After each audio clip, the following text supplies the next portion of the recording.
I'm going to call this meeting to order for the regular City Commission meeting for Tuesday, July the 9th, 2013.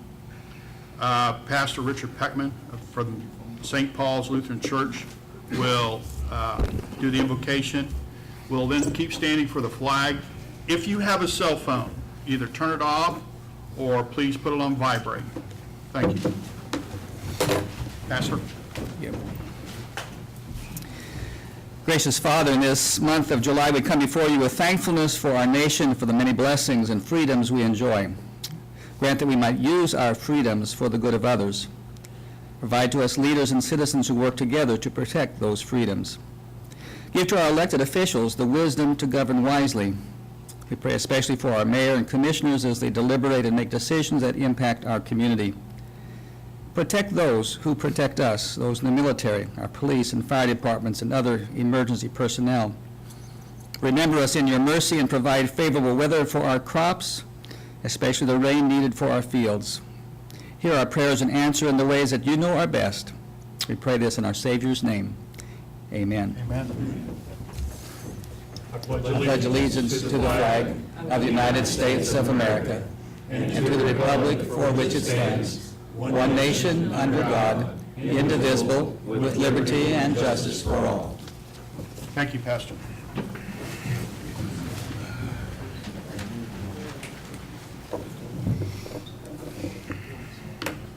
Okay. I'm going to change part of this agenda, and I want to explain it first. Before we get into the consent agenda items, I want to swap old business and new business. So Reverend Simpson, after we get done with the public comments, we're going to take up your case first, so because we're going to have a lot of discussion on the rest of this, if you don't mind. All right, consent agenda items. Regular commission meeting minutes from Tuesday, June the 25th, 2013, and the 2013 appropriation ordinance number AO-13-12 in the amount of $1,202,314.38. Commissioners, do you have any questions? I don't have any questions, but I do have a statement. Okay.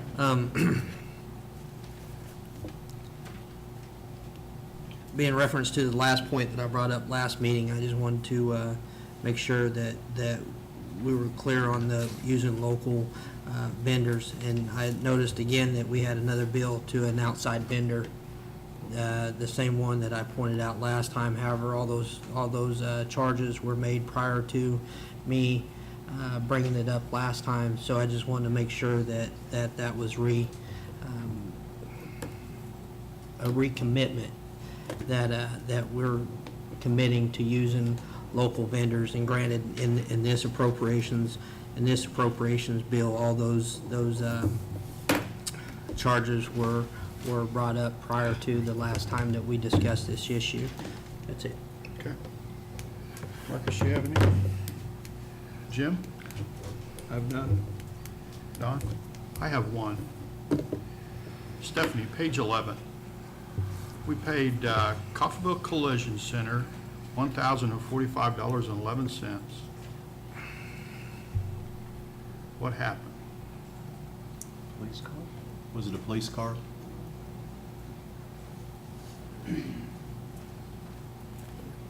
There was a police car that was backed into that we had to have repair, and we anticipate being reimbursed by insurance to reimburse our costs for fixing that car. Okay, thank you.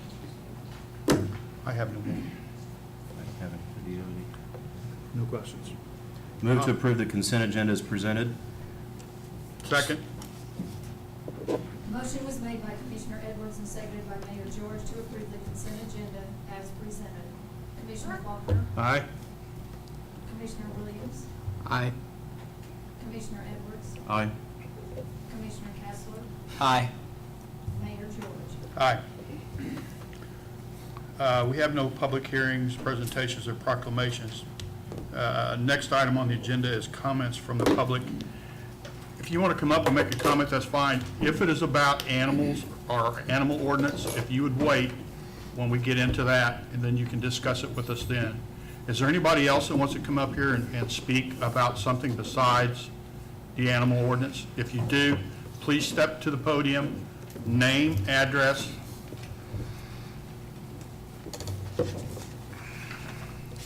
Wayne Scott, 705 Willow Street, Coffeyville.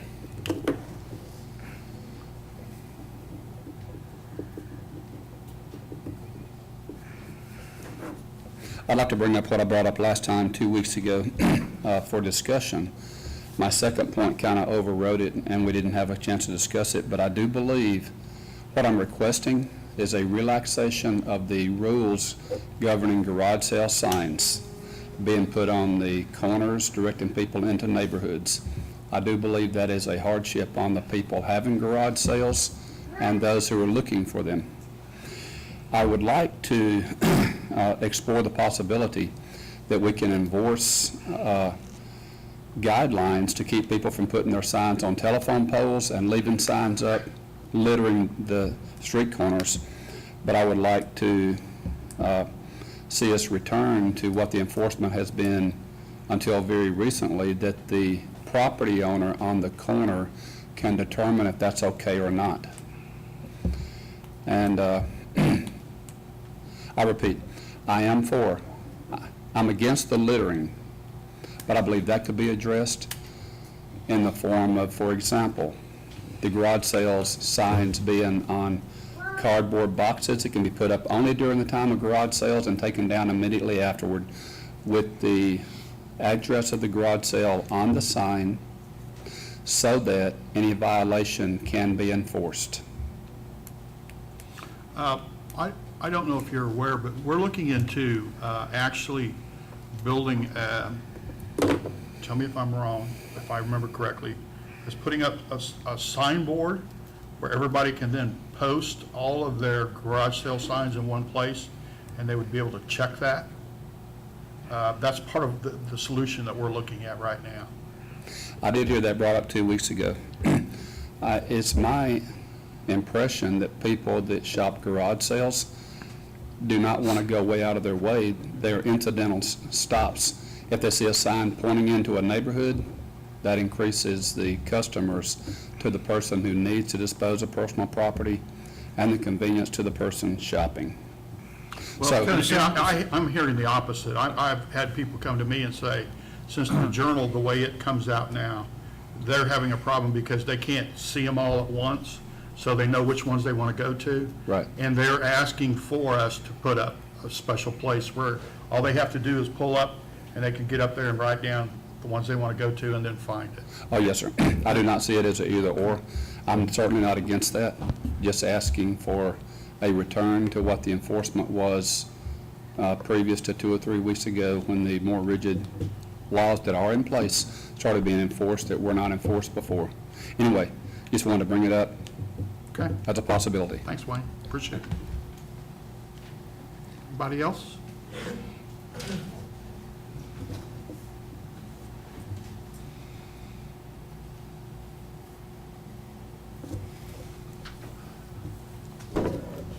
Gene Brantham, 203 Southern Hills Drive, Coffeyville.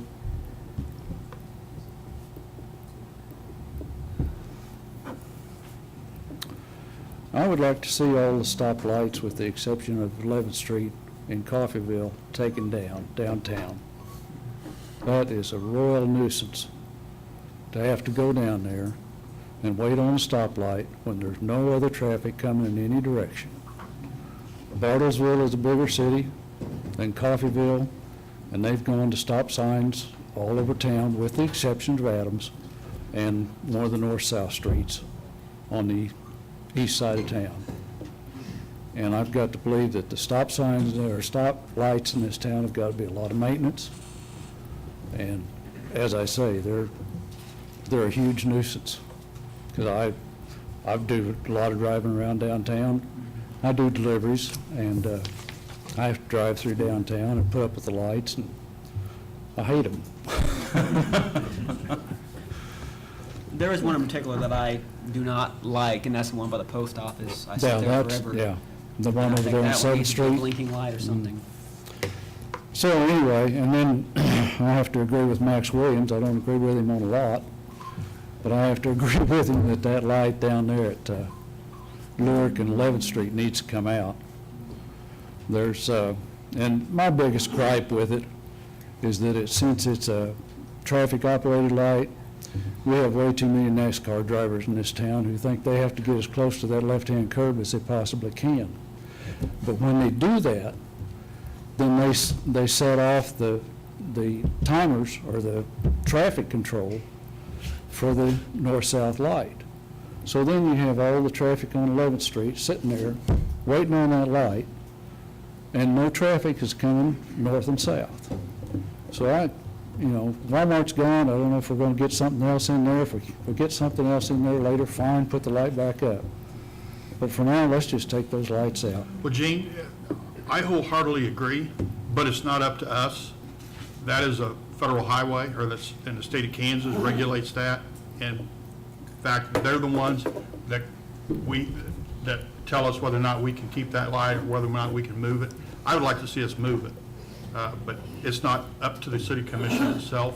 Okay, but the They ones have that- to we have to go through the state, and they do their traffic study, and they tell us whether or not we can move it or what we can do with it. I see. I wish it was that simple, because I'd be right with you. I want to move it. Take it down tomorrow. Well, Yeah, I definitely would. I think we need to take the lights out in the downtown area. And that is something we can definitely look at, and I know we've discussed it before. And, Okay. yeah, And I I also think, well, I'd like to see a traffic-operated light at Willow and 11th Street. Because there's a lot of times sitting there's no traffic going across on Willow. And you just got the 11th Street traffic all shut down there, waiting on the light. So that's another one, I think. okay. And I also wish we had little yellow blinking lights that came on at certain times in front of the schools instead of just having signs that said 8 to 4. What's the speed limit when it's not 20? I don't know. Just my opinion, and that's all I have. Thank you. Anybody else?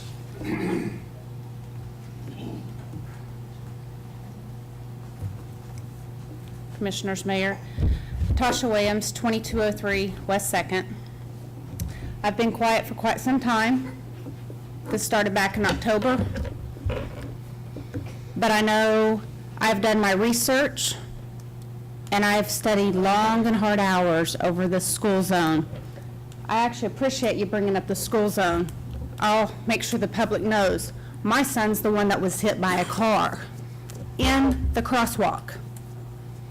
In the crosswalk going to school. I was told then something would get done. This is now July. We are widening Klein. Nothing's been said, nothing's been brought up. We applied for the Safe Route to School grant. The deadline was June 7th. The lady that's in charge of it, her name is Becky Pepper out of Topeka.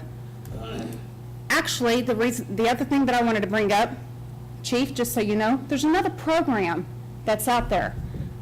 And it's actually called School Zone Program. It's a secondary that you can apply for. The person's name that you must contact, his name is Brian Gower, Gower. I have his phone number. He's on vacation until Friday. I left a message that said somebody from Coffeyville can contact him. I also spoke with Becky Pepper today. With this being done, nobody has brought it up because I've not said nothing. There's not been one single word for several months on this school zone. I want blinking lights and rumble strips. Right after my son was hit, a teacher was hit at Roosevelt. It's time, as citizens and as the community, that we protect our kids. I don't care what else that we're doing. You guys talk about streets. You want to talk about everything else. Let's talk about protecting our kids. That's what it's about. The school is lying to you when they look at you and tell you, we have a teacher out there. Chief, how many times did I call you and count kids? And there was no teacher there. There was no teacher at that corner intersection. There was nothing. I counted 38 kids once that walked out of the north doors. The principal is no longer with USD 445 that made you those commitments. He's now with Caney. I traveled to Nowata. I've been to Altamont. I went to Parsons. I've went to Neodesha. I've been to Caney. I've been to Dewey, Copan, Bartlesville. I've been to every single school district around since October. We have the largest elementary school in the surrounding area, but we are the only ones without blinking lights. The only ones. Until I brought it up to the chief and to you guys, believe it or not, the school zone signs that's on 4th Street and 1st Street are 15 feet on the school property. Not even warning people that's driving, going east, that they're about to come into a school zone. So I have been quiet, and I want action. There's 4 of you up there that can do something. There's 5, actually, but my husband is Commissioner Williams, sorry. So I want you to tell me, what is the solution? What are you guys, next week you guys go into budget. Next week. The manager's not here. City manager's not here. I want to know whose budget, $29,000, $400, whose budget is it going to be in case we don't get the Safe Route to School grant? Where's it going to come from? Whose budget's it going to be in? Because it best be in somebody's, because it's been said since October 24th that something needed to be done. We have over 1,100 kids at that elementary school, and you're telling me that one child's life is worth less than $29,000. I came to every meeting for a long time, and I've been quiet for a long time. Next week's budget, it needs to be in somebody's budget somewhere, because I know my kids are worth more than $29,000.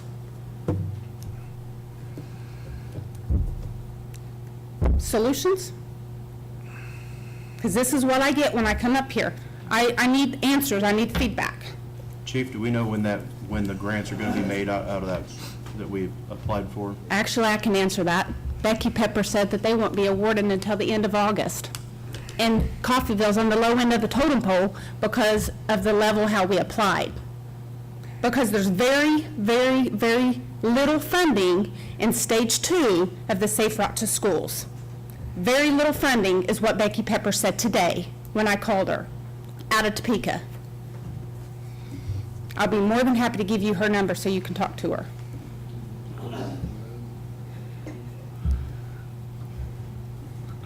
But funds are available, that's not going to be an issue. You know, if we get the grant, that would be a good thing. Granted.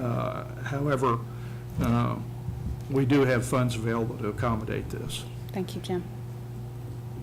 So since this road will be finished before school starts, are the rumble strips going to be in place then? Are school signs going to be done by then? Because our kids start in August, that's next month. Can we get them in before? I don't know how soon. I know it's soon, but we need to get them before so people get used to them. I think that's a big issue because it takes a while for people to get used to seeing stuff. So I suggest getting them sometime before August 16th.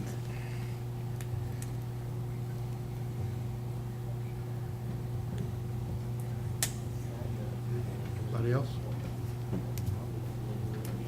So we're saying that it will be done before August 16th then? Well, Tasha, there's no way you can guarantee it because it takes contractors and ordering the equipment and everything else. Correct. So there's no guarantee. Okay. But like Commissioner Faulkner said, we do have the funds. Then- We would definitely like to make sure that if we get the grant, you know, that's really what we're after, so we don't have to expend funds for something else, out of something else. Yeah, we all agree with you.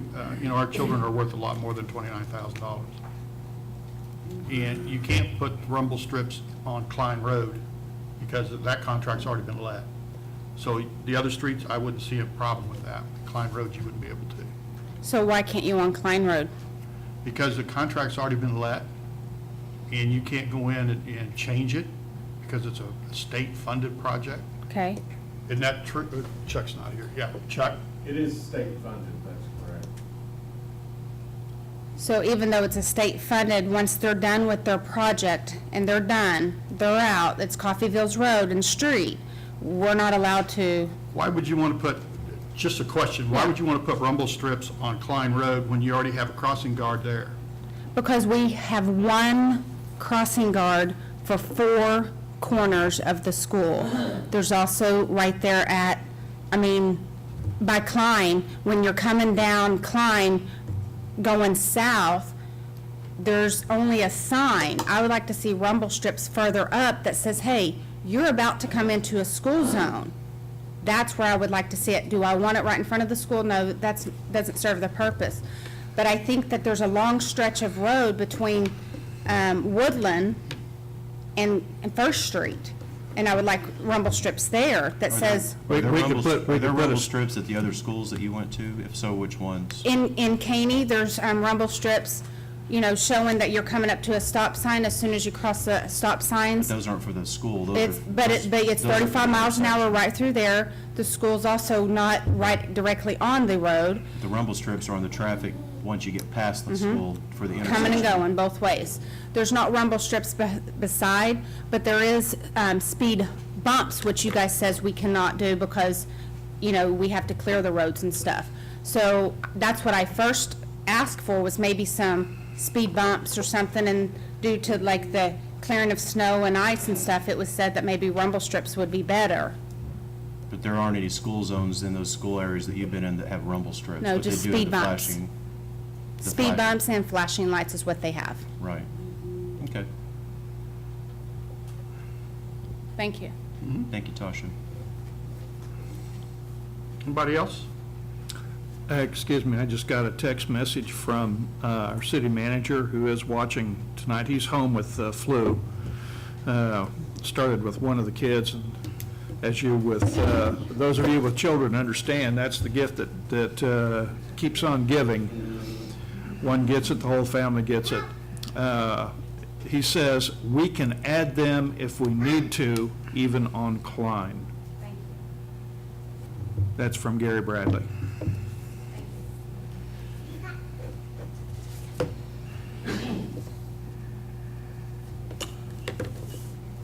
Anybody else? Okay, let's move on to new business. Ordinance number S-13-05, the first reading of an ordinance to rezone the property located at 2802 West 8th Street, or West 1st Street, excuse me. And it also says here, City Manager Gary Bradley will make comments. I wonder if he's going to do that from his bed. Cindy, will you take care I of will it? take care of that, Mayor and Commissioners. On June 11th, there was a letter received from the First Church of God in Christ, Simpson, requesting that acreage, 3 acres that they own at 2802 West First Street be annexed into the city limits. According to Kansas statutes, and there's a copy of that was attached to your packet, along with the letter from Pastor Simpson and a drawing showing the area that they wish to be annexed. But according to the statutes, a consent to annex from the property owner, all that takes is an ordinance to annex the property. We are presenting tonight the first reading of the ordinance to annex 2802 West First Street, and the purpose will be to construct a church. Okay. Any questions, Commissioners? No.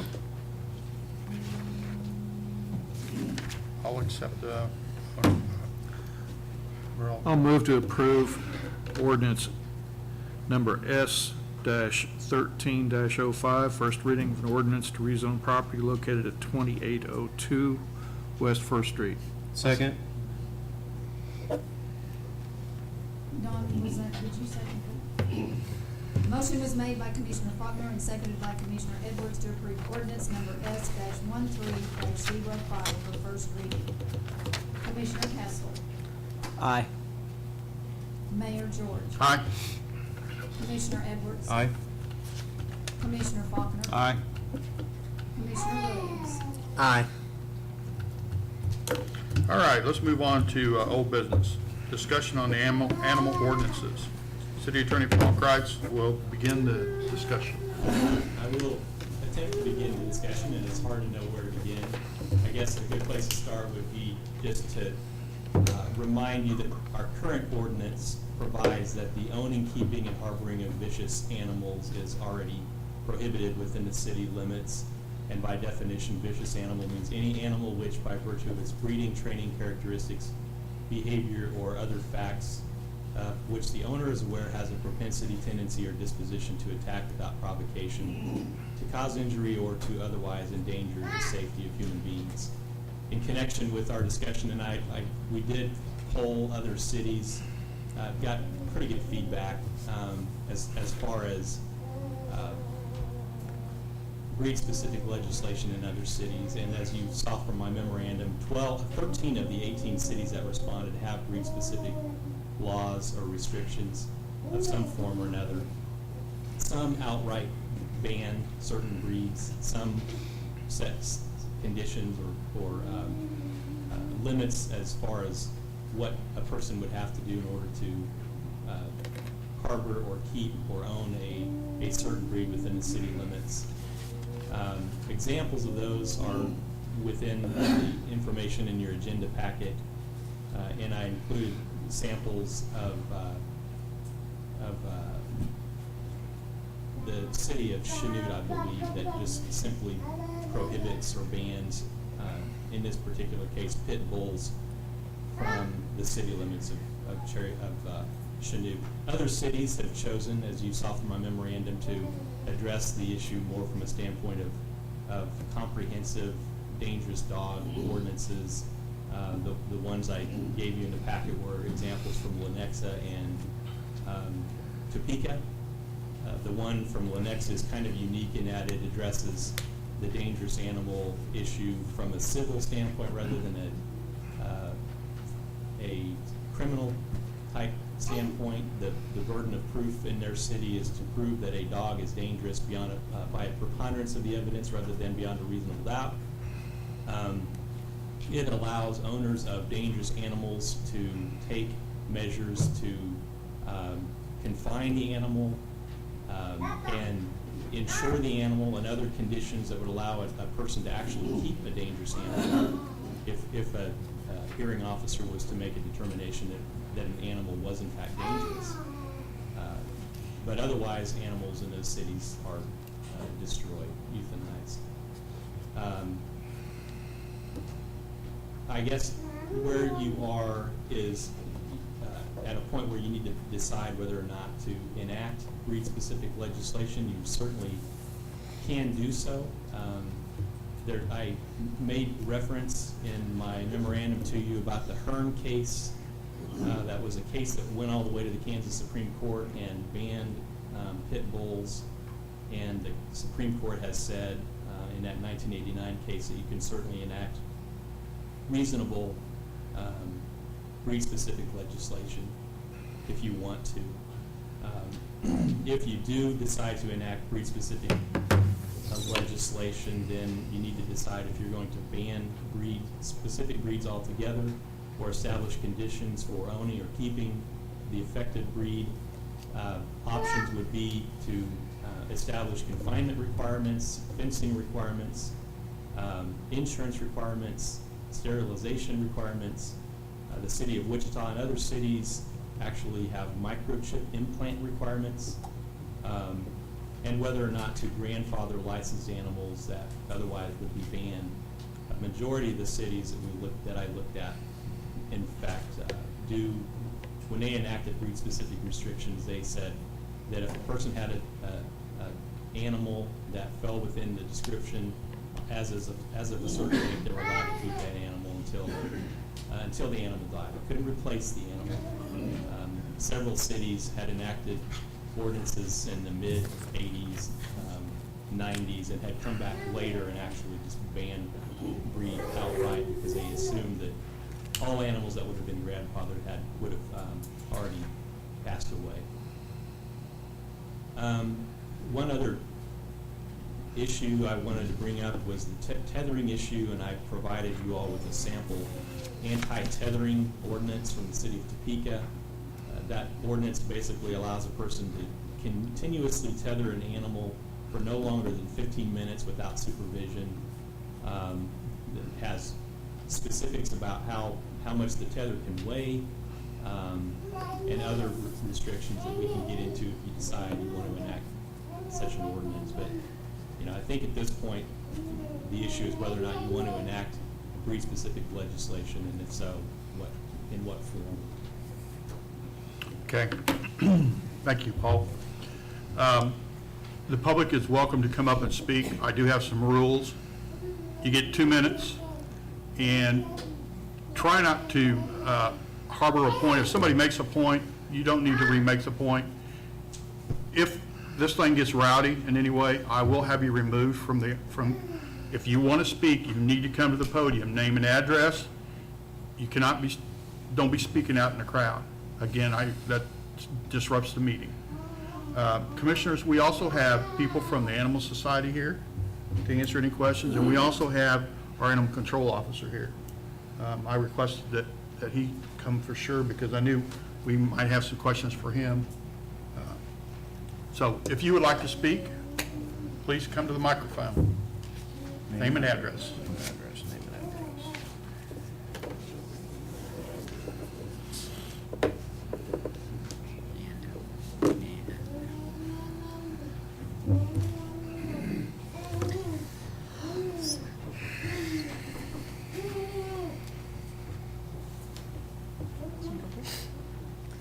Teresa Graybill, 402 South Centennial, Coffeyville.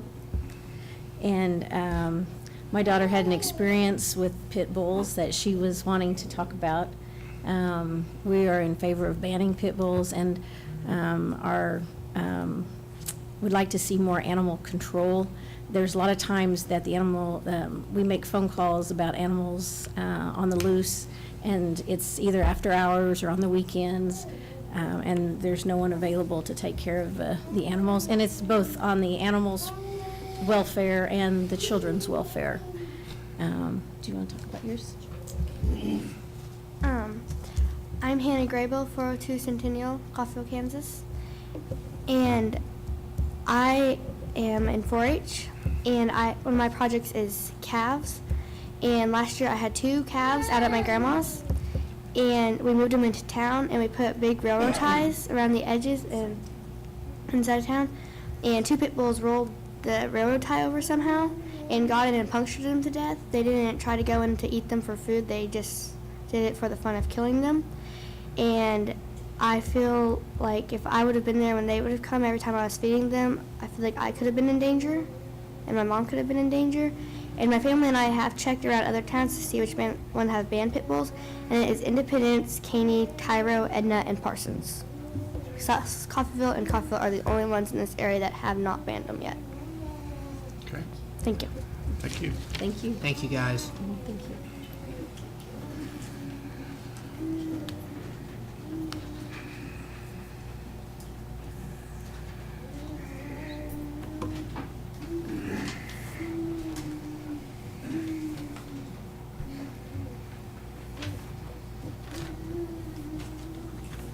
Dustin Thurman, 214 West 4th, Coffeyville, Kansas.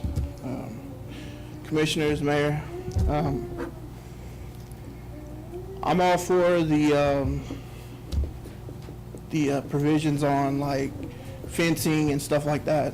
I mean, my animals aren't vicious. We've discussed this numerous times, and you know, it's kind of hard to get up here and talk about it because, you know, it's kind of torn both ways. You know, you don't want to see somebody get attacked and somebody hurt, but you also don't want to see, you know, your pet, your family basically taken away.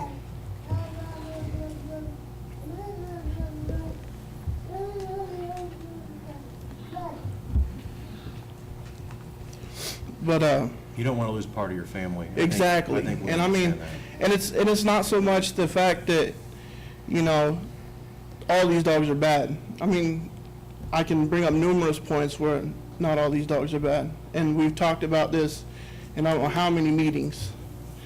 Now,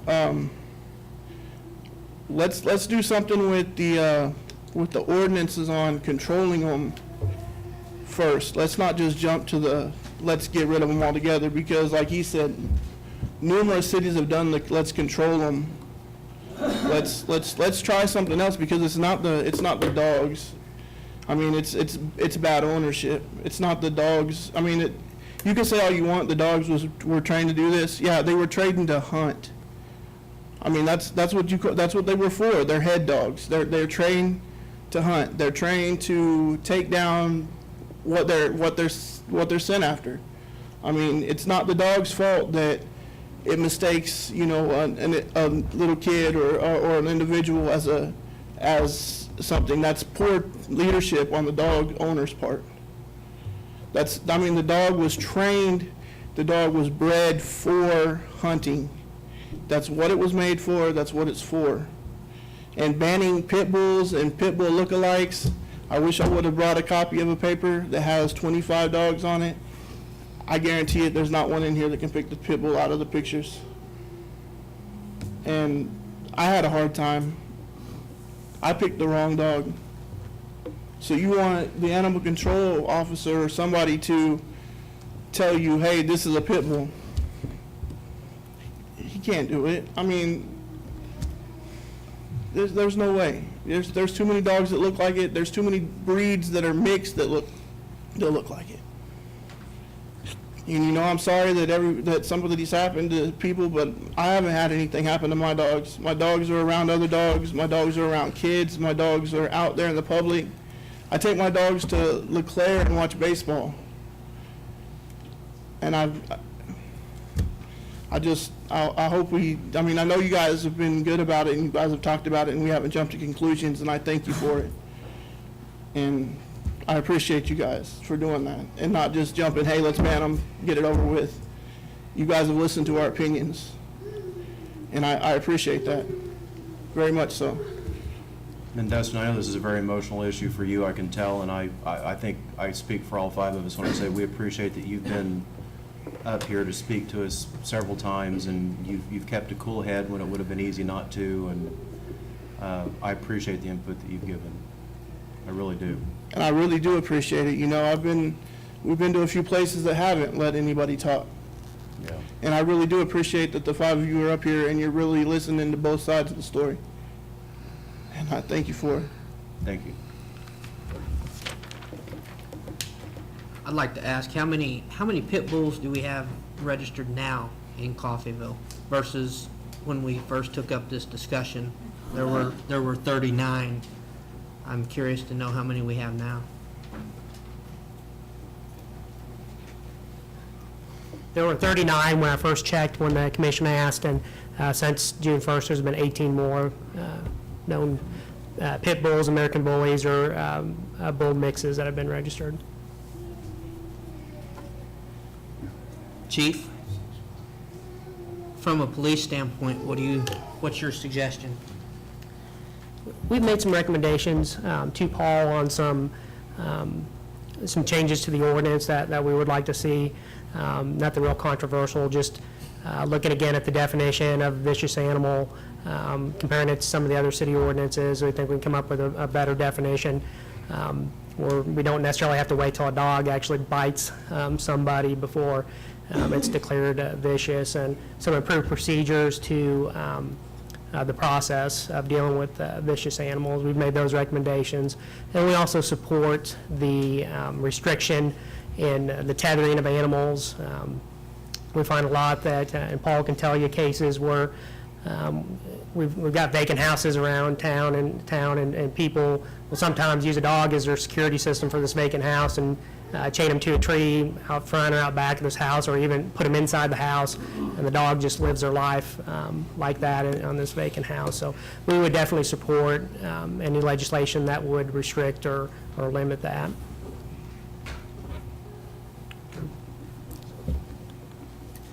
Any questions for Chief? How about our animal control officer? Would you like to talk to us? And I'll have, after you're done, I'll have a question for We need to let the people- someone from Friends of the Animals. We need to let the public continue to speak. My name's Paul Stinson, 3610 West 7th. I'm the animal control officer. As a standpoint for banning a specific breed of animal, I would not, I would enforce it if it is put forth, but I would like to see people realize that not only a pit bull, there are about 5, 6 distinct breeds that are bulls, but they are not pit bulls. They're all related. And I have had numerous calls on different types of animals. One specific is there's an animal at large, vicious, and it's a pit bull. I've arrived and he was a boxer, and it wasn't vicious. And I think people need to understand the animal has feelings, and that's what I'd like to see. I don't know, I'm trying my best to get that out to the public, that just an animal reacts in different situations to different people, and they're very intuitive. They can really respond and size people up in their intent, and I wish I could do that as good to the animal.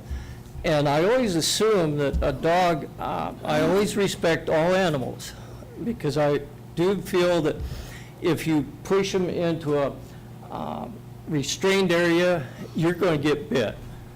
And I kind of deal a little differently with the animals. I try a humane approach first, and then if that doesn't work, then we have to go on to the other step. But I've had several other types of breeds that have been pretty aggressive. So I wouldn't be for banning a specific animal breed. We just need, as a public, and to realize that the animals need to be controlled. We have a program that's coming up that our chief really appreciate his efforts. We'll be giving leashes away. This will be August the 6th, National Day. And we'll try to give literature and different things, respond to animals and what we can put out there for them. And then I have to really thank Larry and the people at the animal shelter, because they really work hard. Do you find that we have a lot of people who have unregistered, untagged dogs in the city? In the amount of dogs I've been taking in, I've had numerous animals without tags, city or rabies, and they have not been claimed. So you really cannot trace them. And there's pure breeds out there that haven't been taken back for the owner to take them back or adopted. I have a notice that when I do respond to some area, to a house, and there's no occupant or person at that point, I can leave a note stating animal control officer, and that we do not have your registration on record if you do have this disregard. So I do that too. And then all the contact that I do come with, I try to, I express we do need that. Paul, let me say, my neighborhood had a dealing with, that you had to come out with, and I have to say you're a brave man. I sure wouldn't want to do the job you do, and Tony, I think he deserves a raise, because this man gets in fences with dogs that I wouldn't dream of getting near. So thank you for your efforts. Well, thank you. Yeah, thank you. We cut the people off, let's let them. Okay. My name is Megan Swindell, 109 West New. This is my son, Tylen, and we have had our dogs since he was a baby. And I promise you, if there was any doubt in my mind that any of our dogs would have hurt him, they wouldn't be here. We had a husky. He charged at my husband and my son, and my husband shot him. My niece, a couple years ago, got bit by a German Shepherd, but yet nothing's getting said about this. Why is it just pit bulls? Granted, we don't have pit bulls, we have bullies, which is a pit bull and an English bulldog mix, approximately. They're not vicious. They have too much of an overbite most of the time. They just are gonna run up to you and want you to love them. They're not vicious. If they were, believe me, we wouldn't have them. Thank you, Megan.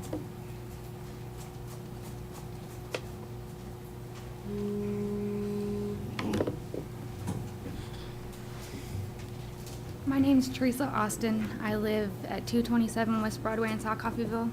I know I don't live in Coffeyville, but I've lived in Coffeyville a few times. Well, like that lady brought up that situation about her kid. All of us have kids that are here with our dogs, about our dogs. None of them would hurt them. My dogs love my son to death. My dog goes out there and plays with them all the time. I wouldn't imagine having another dog. We brought this up because one little kid got hurt. There's other little kids that get hurt by other dogs, other breeds. And even though this is off the subject, we have sex offenders living close to the schools. That's more important than one kid getting hurt when there's sex offenders living right there. And I'm sorry, it's an emotional subject, but don't take our dogs away from our kids. Sorry. Thank you. Thank you, Teresa.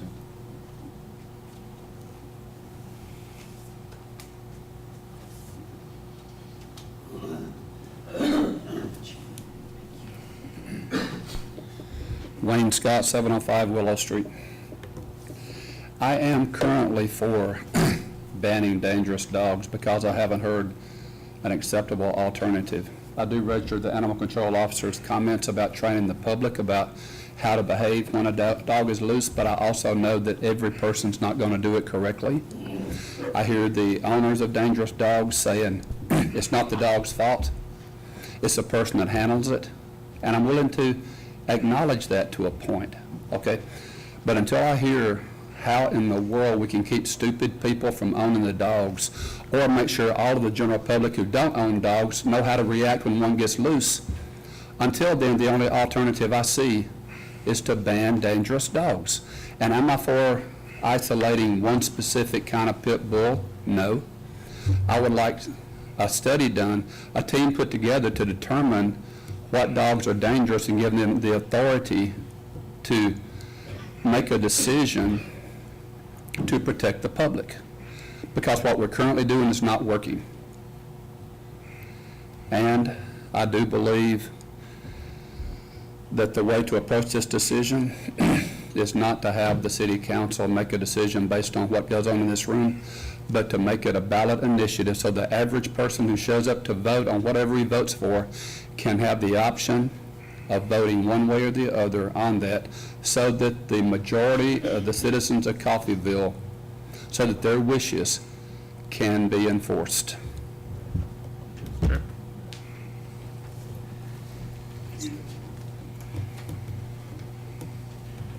I don't agree about putting it on a ballot because you're compromising the fact that if they're not up here to voice their opinion now, and the city has given them the opportunity to, then why should we let them vote on it? We have 5 people up here that can handle it. If you guys can't handle it, then why let somebody else do it? I have all faith in the 5 of you that are sitting up there. I don't have faith in the city of Coffeyville like that, though. I really do have faith in the 5 people that are up here. Because I know how we vote. And you can't get them to vote for the president, but they're going to come out and vote for something that can hurt somebody. They're all for taking something away. Let's let these 5 individuals vote for it. let these 5 individuals make the decision.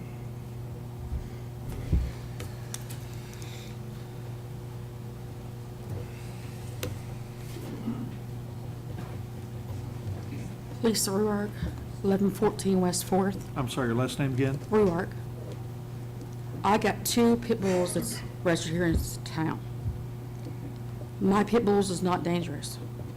It's raised around my grandkids and my kids. Wayne, you have been at my house and you saw chaos. Has he ever bit you? I pet him. I'm a dog lover. That's right. Yep. It depends on how you treat your dogs and how you raise them babies. If you treat them with respect, like you do a kid, that dog's gonna mind you. But if you go out there and give that dog no food, no water for weeks, and then take him and fight him, yeah, he's gonna be mean. He's gonna be vicious. It ain't about people that wants our dogs, that respects our dogs. It ain't like us. It's the people that don't know how to take care of them and wants to fight them. I think that we ought to make laws against the fighting, but not against getting rid of our dogs. All dogs is good, and I don't think it should be a city. Well, it is a felony in the state of Kansas to fight a dog. Well, you take that Michael Vicks. Look at his dogs. He had a bunch of them. They went to animal shelters, homes and stuff. Look how many of them dogs had been put down. 1 dog out of all of his dogs. 1 dog. Just out of curiosity, when did you register your dogs? Chaos been registered for a long time. Precious is a little over a year old, and she's been registered for almost a year. But it was before a month ago? Yes. Okay. I figured, but I wanted to ask. Yeah.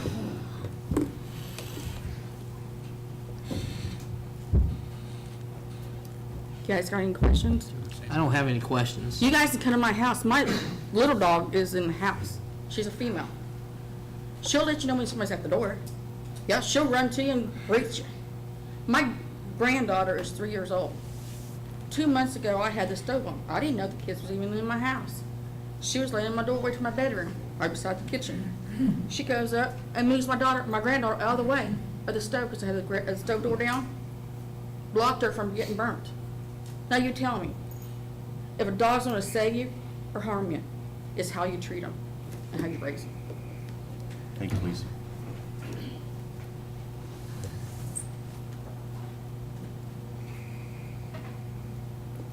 Kevin Shamblin, 402 West First.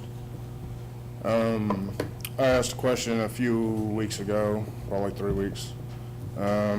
If you guys did do breed-specific ban, what's the difference between a pit bull and American bully? Are they classified the same? And if they are classified the same, is an English bulldog classified the same because they're bred from them? And I know some of y'all have them. That would be something that would have to be discussed when constructing that specific ordinance. So to sit here and say which specific breed or which specific offshoot of that specific breed would be banned is too premature because there's not been any ordinance constructed. So that discussion would come at a later time as to how we're going to construct and the ordinance and what provisions that we would want in that specific ordinance. I have Chief Celeste, the animal that was involved in the incident where the child lost his leg, was that what we would call a traditional pit bull, or was that an American bully pit bull? That I don't know. It was told to me it was a pit bull, but I can't say that. But there was no specifics? It's an American pit bull terrier. He has papers on it. Was there And- anything done to the people that lost their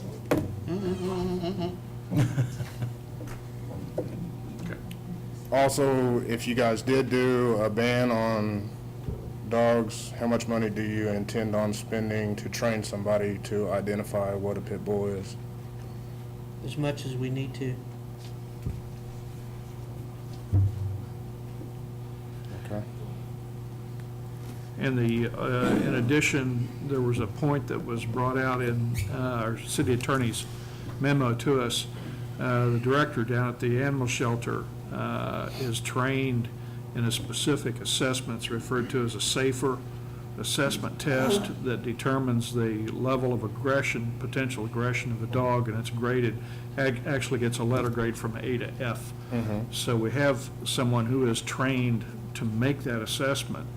And I don't know if that's part and parcel of the licensing process at this point, but at some point, you know, if we wind up beefing up the existing regulations, I would like to see that included, that all dogs being licensed are physically presented at the animal shelter and observed by the director and given that test to determine their level of aggression. Do you think that's going to increase the number of people that register their animals or decrease it? Decrease. Because if I could envision a scenario where if people had to take their animal to the animal shelter to get it tagged, I think that's going to have the effect where you're going to have fewer people getting tagged. So I think that takes us the opposite direction of where we want to go. Think so? I do. The veterinary clinic on 11th Street also does city tags and rabies shots. Most of the vets in the area do. I took my own dog to the vet to get rabies shot a month ago and the tag, and they do it all. They do it all on site. And also on the tagging and thing deal, I think you guys ought to post that in the newspaper, because there's several other breeds that's not tagged, not registered. I mean, mine just got registered a month ago. Never heard nothing in my life. I lived in Coffeyville all my life about tag and register and this and that. One female I have is not registered. She's pregnant, can't have the rabies shot until she has her litter, so right now I have one dog that is not registered. But I took her to the vet to try to get it, and they said since she was pregnant, she can't get the shot. I think I'd stop talking right now if I were you. No, I'm not gonna stop talking. I mean, it's just the truth. But you need to go around Coffeyville and look. There are several dogs in Coffeyville that is not tagged and registered. Sure. Okay. Thank you, Kevin. Thanks. Appreciate it. We're going to take a 5-minute break, and then we'll come back. Okay?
I'm Neil Malone. I live at 2406 Northfield Avenue. I don't have any dogs. We got a cat that come down when we was building that house. But I know people, I have a feeling for people about the dogs because they love dogs like they were children. And I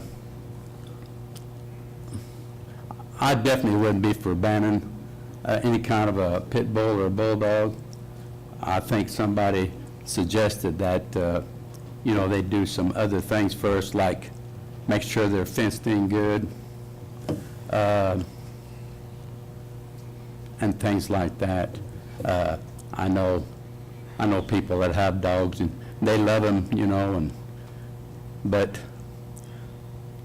a dog is a breed from a wolf, and any kind of a dog is subject to turn on you anytime.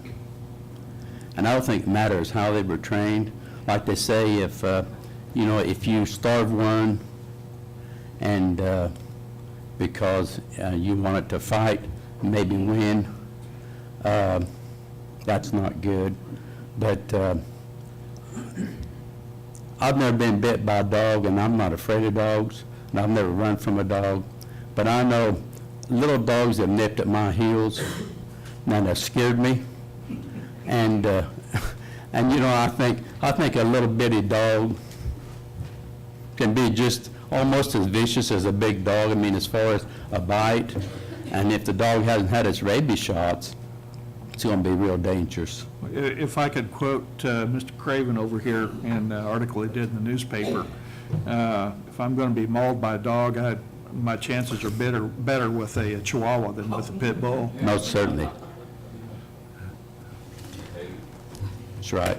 But I sit back there and I hear this, and I wouldn't want a pit bull, but people have them and they love them, and I realize it's a real touchy subject for them, and I'm sorry for them, and but to know what the answer is, and I absolutely wouldn't be for a public vote, because like one fellow said, people would vote on that and know and don't even, I don't think they'd even know and have a clue really of what's going on. And if they can't come up here and voice their opinion, I think you fellas here, along with the police chief and the police force, and possibly even the ones on the animal shelter, I think that all of you can make a proper decision, and along with the attorney, that's what I'd be for, and try to work something out first. I don't even know anybody personally myself that even has a pit bull, so I'm not trying to hold up for any individual person. Okay. Thank you. Thank you, Neil.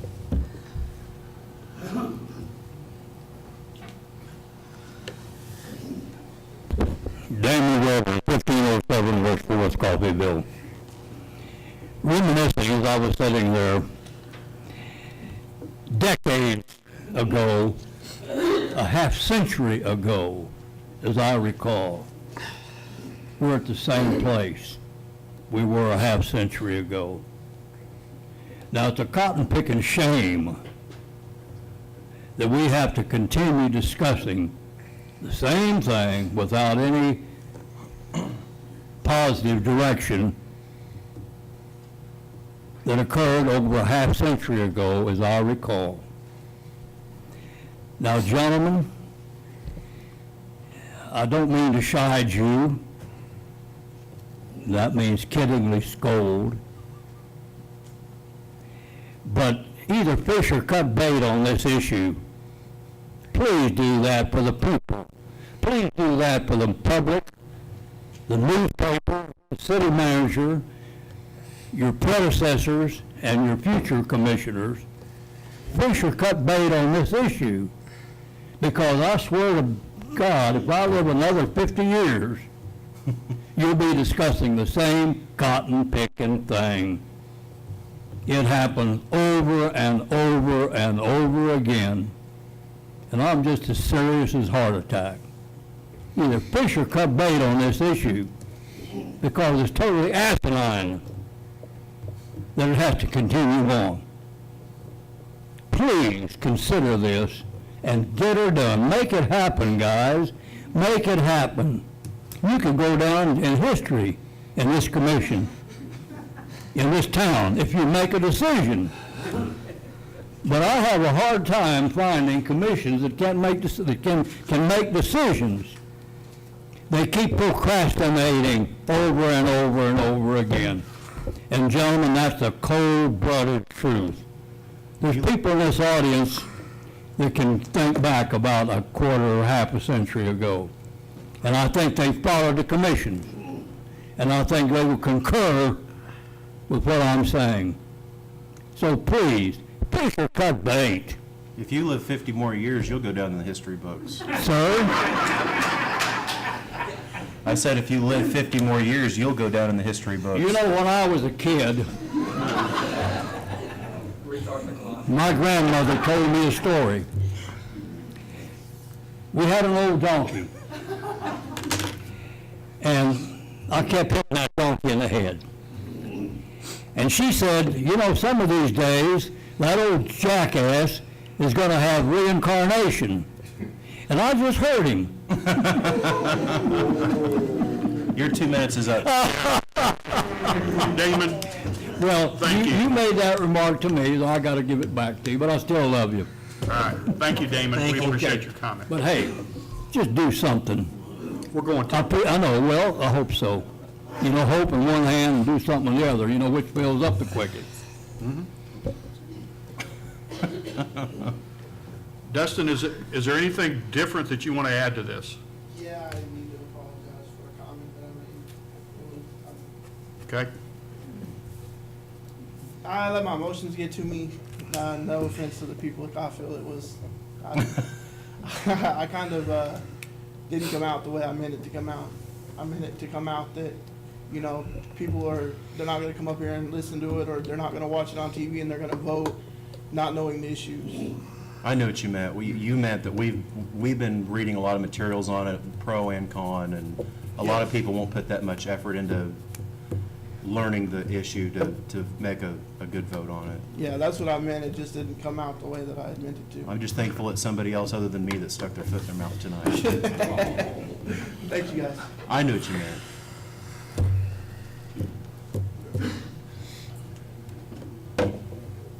How are you, Jim? I'm fine. Jim Percival, 501 Southern Hills Drive. I'm the chairman of Coffeyville Friends of Animals.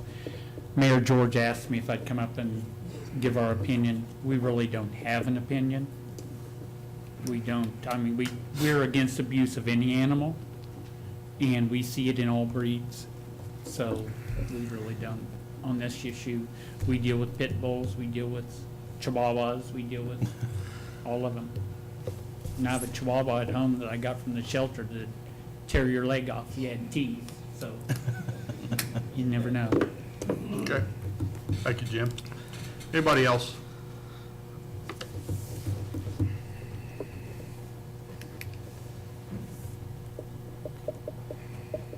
Charles Weed, 207 West New. I was at the Kiwanis meeting, and we're talking on this subject, and the quip came up, if guns were outlawed, only outlaws would have guns. Well, the thing about it is, the dogs that are our problem are the ones the outlaws have. It's not our legitimate owners, the people that are willing to breed their, keep their dogs up, register them and all, that's our problem. Most of them are a criminal element, and they're breeding and training these dogs to be man killers when they can, so that they can protect their private stash or whatever drug or chemical or whatever else it is. It's the criminal element is our biggest problem on this, because they've already got the dogs. They don't come to the shelter and get their dog back because they don't want it known they had that dog. If that dog goes and bites somebody, they don't want it known that they were the one that trained it. So that when the dog gets picked up as a stray, they're not going to claim it again. But our legitimate trainers, breeders, and dog owners, they're the ones we've got to protect as well. So when you write your ordinance up, remember there's two groups of people in this society: the law-abiding and the rest of the scum. And we want to scrape the scum out of the gutter and put it in the trash where it belongs, and not throw out our honest citizens while we're about it. Okay, thank you, Charlie. Anybody else? Okay. I want to tell a story. You guys won't believe this. It was probably Monday night, no, the night before. It was Sunday night. Cheryl and I were outside. We were raking some dead grass up in the front yard, and a pit bull comes up the street over towards where Glenn's parents live. This pit bull comes up the street, and I've never been around pit bulls. And I'm thinking, oh my gosh, what's the deal? And the dog comes up, it licks my hand, it just plays all over the place. And the sprinkler, about that time, the sprinklers come on. And when the sprinklers come on, this dog is chasing the sprinklers around and everything else, just having a good time.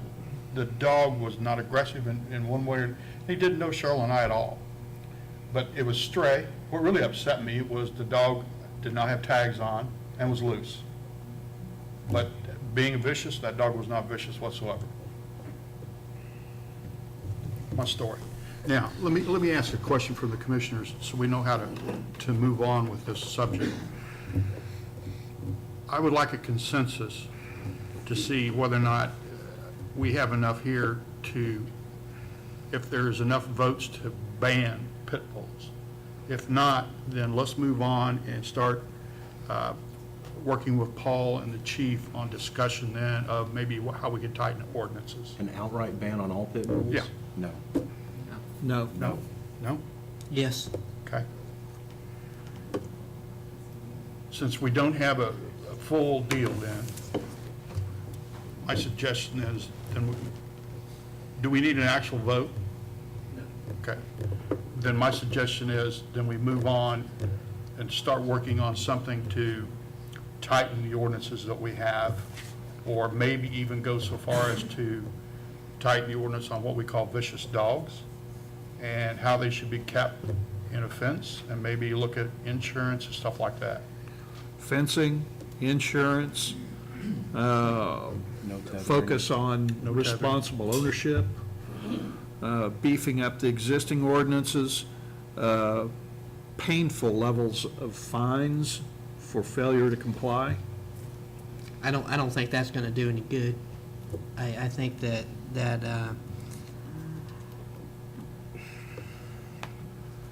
how much can you fine somebody? They're either gonna pay or they're not. Right now, I mean, if they don't pay, so what? Yeah. What are you gonna do? There are other avenues that we have as well. As silly as it might sound, I suggest an anonymous I would support. hotline I would support that for if call. I would support a ordinance that directed that if they didn't meet the specific guideline, that you took their dog up. That you took. That, and it would, you could took their dog, include because such the things thing as about that. fining people is look at the warrant list and see if fining people is gonna do any good. Because all they do is don't pay. Then what are you gonna do to them? I'm saying take their dog. I mean, they just don't pay. Well, take their animals, don't let them have any more pets until they pay a fine.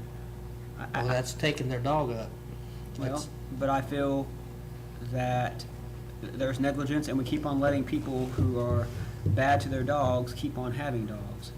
I mentioned it last time, I'm gonna say it again. I think we need a 3-strike policy, where if you cannot keep track of your dog, keep it up, keep tags up and stuff, then you're done. You are not allowed to have dogs anymore, because I'm tired of dogs being abused, being left out in the sun, and not taken care of, and then they keep having dogs. I want, on our website, for people to be able to go look up who has who has problems with dogs, so the animal shelter does not, and I don't know this, sir, but that those people who abuse animals do not get a chance to get more dogs.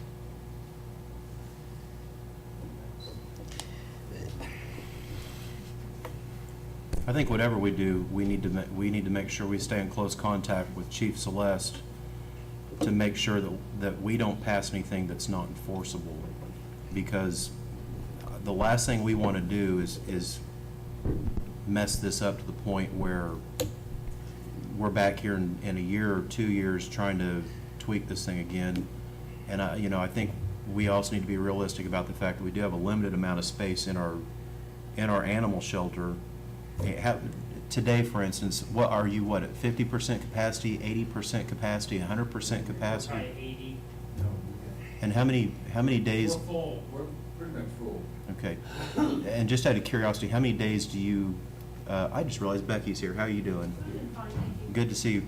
How many days do we keep animals there before they're put down? We try to keep animals as long as we possibly can. We have some there 14 days or longer. It just depends how fast they come in, how fast we have to roll animals over. Yeah. If they don't come in that fast, we keep them as long as we possibly can. Yeah.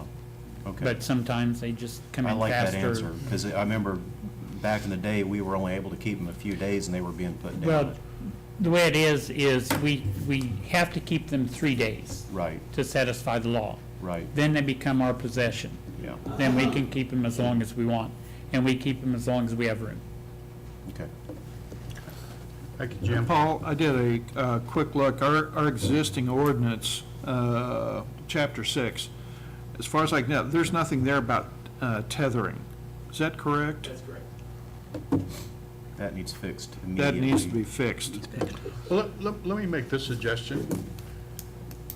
So I still have an issue with the dog that's tethered on the tree down on 4th Street.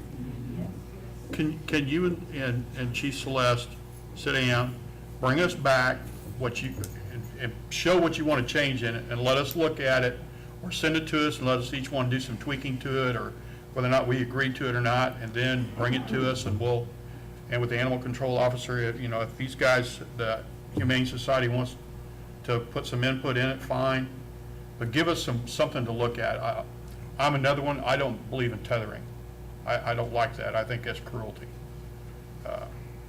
We can, and I would encourage you all to look at the Lenexa ordinance. I think it's a pretty good one. I was reading that. It is a good one. Take a look at it and give us some feedback on that. It prohibits tethering dangerous animals, but the Topeka one is more general, generic, and provides, I think you want to allow maybe a limited amount of tethering for an indoor animal that wants to go out and eliminate. Go to the bathroom. Well, I had somebody that lived next door to me when I was living on 6th Street that had 3 pit bulls in the backyard. They all had chains on them. They were out there year-round. There was no shelter for them or anything else. And to me, that's inhumane. That's cruel. One of the elements in the Topeka code was if you're going to put a dog on bare ground, that is completely prohibited. You can't tether a dog where there's no grass or surface there. Bare ground. Does it also address, I've seen some dogs, and I don't know that they're pit bulls, and frankly, it doesn't matter to me for this particular purpose.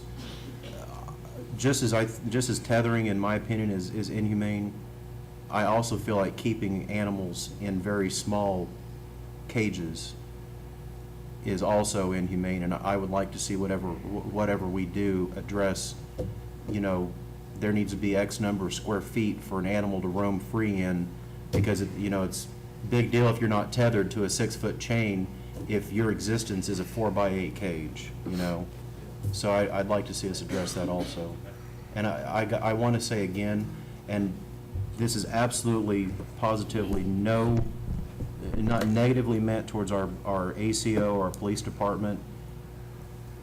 This ordinance, any ordinance, is only as good as its enforceability, and we cannot enforce any animal-related ordinances in this town adequately with one animal control officer. We, the 5 of us, in my opinion, need to find the money and budget for an additional full-time ACO let our chief and the current ACO work out a schedule where we are covering more of the clock, Monday through Sunday. And because I firmly believe the reason we have a lot of dogs roaming our neighborhoods after 5 o'clock is people know that that's when the ACO gets off work. And if we had an ACO that was working 5 to midnight, unfortunately, Jim, I think you all would probably see an influx of animals. Yeah. But it would make our neighborhood safer. And I think in the end, that's what we all really want, even people that disagree on this issue. I have a suggestion. I might get some resistance from several of the city department heads, but as many of you are aware, kind of bear with me, medical management background.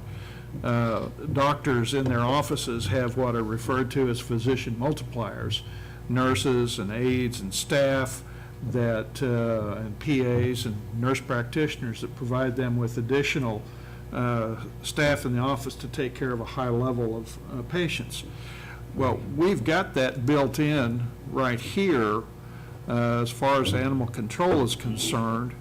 We have dozens of eyes out there in the community on a daily basis in the form of our city staff, the electric department, the meter readers that are out there walking around. And if they see something going on that's not right and they have been appraised of what the ordinance is, we could request them, or even go so far as to make it, a duty-bound part of their job description to report these sorts of things.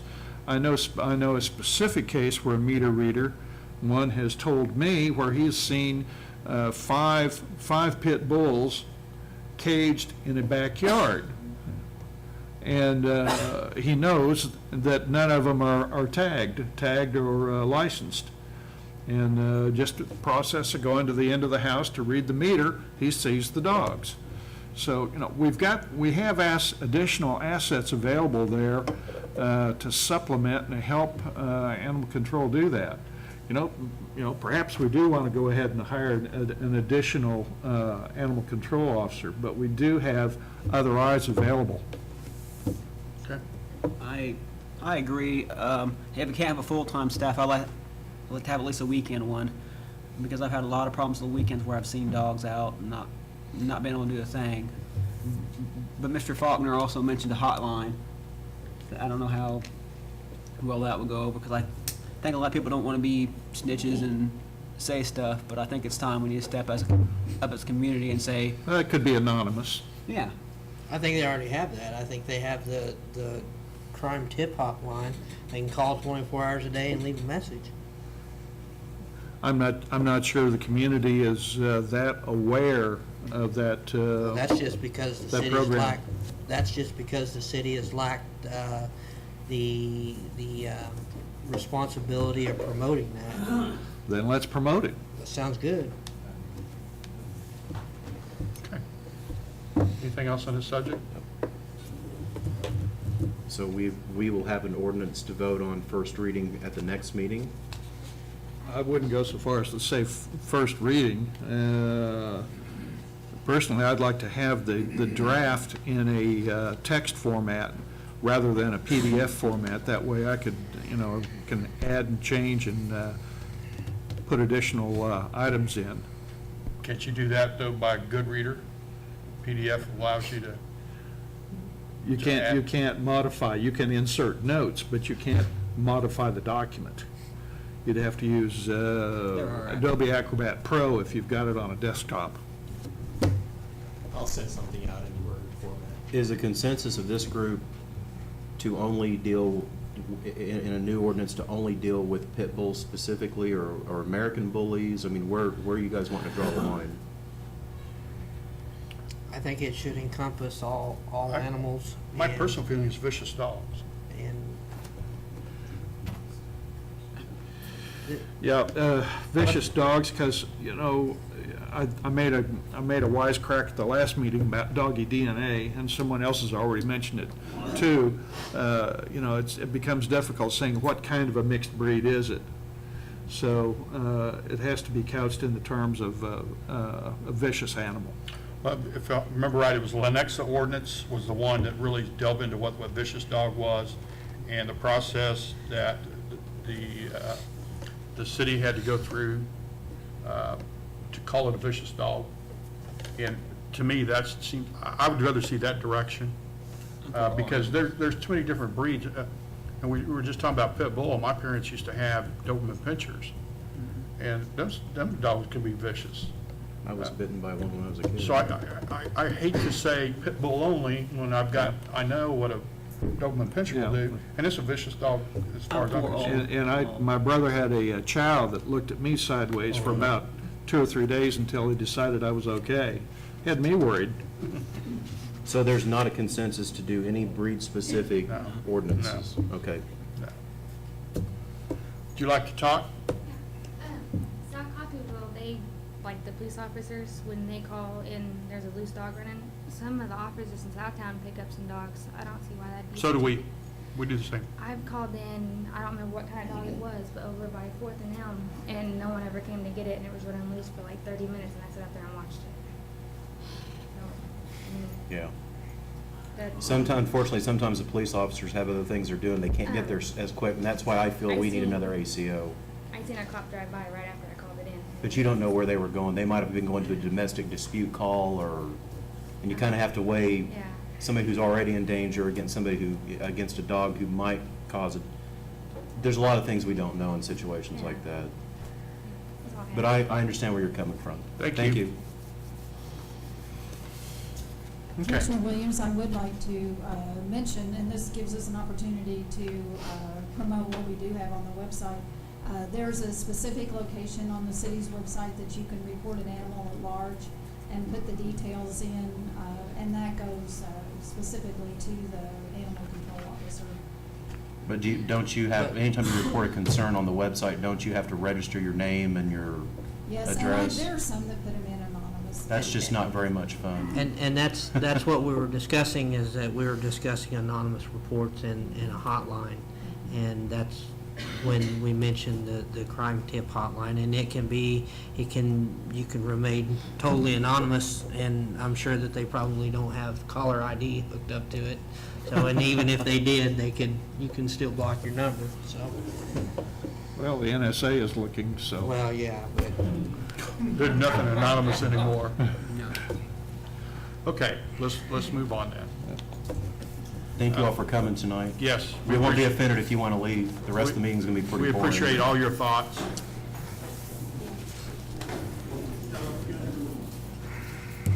Jim and Becky, thank you guys for everything you do out there.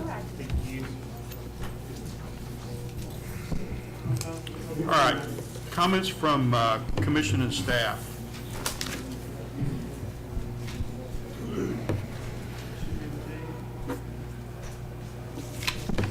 Commissioners, I just want to check to make sure that July 16th and 17th is going to work for everyone from 6 to 9. I've already asked, yes. Is that going to work? Okay. If you will send us times Okay. to let us know, please. Okay. Gene? Mayor and Commissioners, I'd like to bring you up to date on the incident at the power plant. 2 weeks ago, or yesterday, we had an explosion in the number 5 boiler for Unit 6. 2 or 3 days after that, we met with 3 contractors that were suggested by the insurance company, and we met with them and discussed the things that needed to be done. We asked for sealed bids, and we finally got the 3rd one late this afternoon. We haven't even had time to look at them. We got about 4 o'clock, I guess, we got one. And looking at them briefly, we have lots of questions that we need to get back to all these contractors to define exactly what it is they're going to do, and the dollars that go with it to see that they're going to do what we asked them to do. And some of it depends on the length of time it's going to take them. One of them had 2 shifts, and we had talked about having 2 shifts and maybe even working through a Saturday and maybe only giving 1 day off, because time is a big deal for us, because we're losing a lot of money each day by those units not being available. And so we will be evaluating those in the next few days. And Unit 7 is up. We were asked to generate yesterday, so we're online right now. We're generating power for GRDA, and probably will, at least to the weekend and maybe beyond, as long as this weather stays hot, we'll be generating. Gene, I have let it be known to the city manager that as soon as you have the bids and you have them all compiled and you're comfortable with them, I have no problem convening a special meeting. We would Okay. have to notify the press to have a vote from the commissioners. Okay. So we can get this taken care of, because this is very important. It really is, and time is of the essence, Yes. so. And then one thing I was going to mention also is, there was a gentleman earlier talked about the Lew-Work traffic lights. We got approval from from KDOT, I guess it was last Wednesday, or I think it was, to shorten the time that the Lew-Work green light is on. So they did that yesterday. So I don't know if you'll be able to notice it when you go by or not, but it's, time was shortened to about half of what it was. And it's probably down to the minimum, because if you don't go when the light turns green, you're probably going to be stuck in the intersection. But anyhow, I don't know for sure, but I haven't seen it work yet, so. Okay. So it Thank should you. be better than it was. Good. Okay. Chief Grimmons.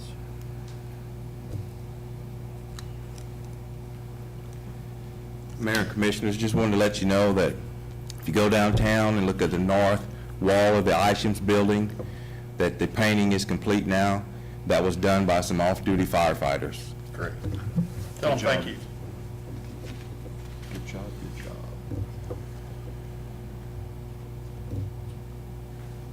You got some exciting news for us? Sure. I just wanted to remind the public that our monthly Neighborhood Watch meeting is this Thursday, 6:30 in the Commission Room.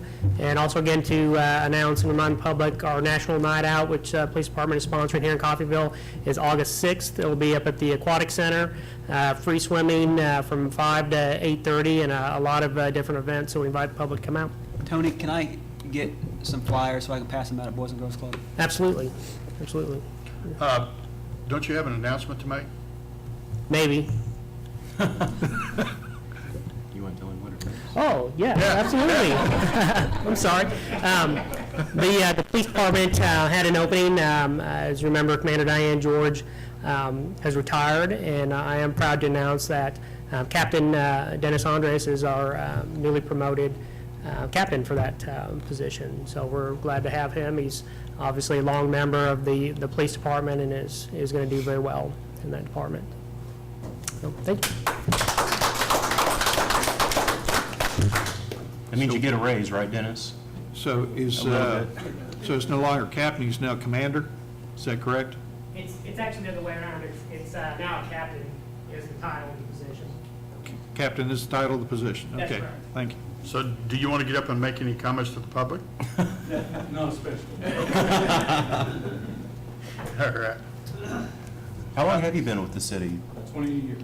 28 years? Wow. He was head of the DARE program too, and resource officer at the high school. A lot of kids remember Dennis. Speaking of the DARE program that keyed me, do we have Me any too. additional information on Ed Yeah. Rutherford? I haven't heard anything since he was taken to Tulsa. He's back home. Is he back home now? Yeah, I don't have a lot of specific information, but he's back home, he's feeling better, and we're certainly thinking about him and hoping for a speedy recovery. Tell him we're all thinking about him. Absolutely. We're pulling for him. Absolutely. It's amazing how many people in this community Ed has touched, and all of them are very concerned, but we expect to have him back soon, so. Good.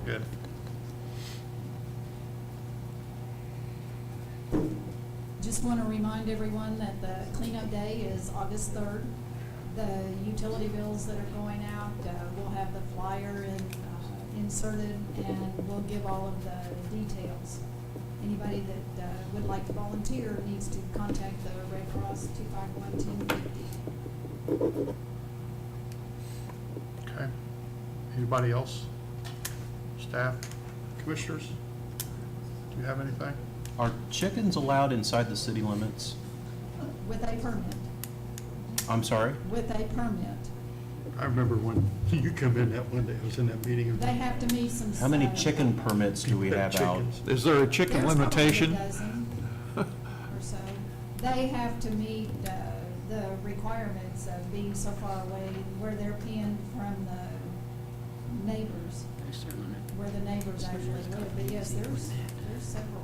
What about vicious chickens? That seems, you put that word in front of an animal and it seems to get a lot more attention. I'm just playing, would you be able to, it doesn't even have to happen this week, but at some point over the next few weeks, would you be able to send me a list of who has chicken permits? Yes, sir. Good Lord. Do we And the charge for chicken requirements- permits? The- Do we charge for chicken Yes. permits? Is it by the pound? No. How much do we It's by charge for a animal. chicken It's permit? $35. You can buy them at the grocery store cheaper than that. There are some horses. I'm not gonna support banning chickens. Tell you that right I need now. the eggs. But Don, in your packet, it had the complete animal ordinance, and the details of that are included. It does say, and that's one change that needs to be made, we did increase the fee when we did the fee schedule a couple of years ago. So the ordinance says 25, but the actual fee that we Okay. approved is 35. There's also a ferret ordinance, too. No, there's not. All right. Any other That commissioners? was a foul comment. That was a bad joke. Okay. Anybody? No. Are we having executive Yes, session? yes. I would like to move that we have an executive session for the acquisition of real estate, or real property, and does anybody need a break before we go to this? No. Okay. We will reconvene, let's say, at 8:20. Is there a second? Second. Motion was made by Mayor George and seconded by Commissioner Edwards to adjourn to executive session for discussion of real property to reconvene on or before 8:20 PM. Aye. Aye. Aye.